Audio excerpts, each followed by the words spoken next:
नाज़रीन इस वक्त हम आपको बता रहे हैं, हम मौजूद हैं सखी हसन शादमान कब्रिस्तान के पास। आप देख सकते हैं कि यहाँ पानी इस वक्त बहुत ज़्यादा है।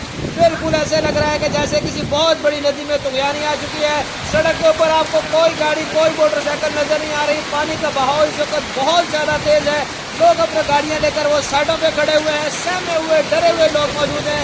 हालांकि हुकूमत की तरफ से कोई इंतजाम नहीं किए गए। महकमा मौसमियात ने बहुत दिन पहले ही बता दिया था कि कराची में अर्बन फ्लडिंग का खदशा है और इस खदशे की वजह से यहाँ पे हुकूमत को चाहिए थे इंतजाम करें। आप देखेंगे कि इस वक्त ये रोड के बीच में लोग फंसे हुए हैं। ऐसे लग रहा है कि जैसे किसी नदी नाले के दरमियान लोग सैलाब के अंदर फंसे हुए हैं और यहाँ इनको सिर्फ हेलीकॉप्टर के जरिए बचाया जा सकता है।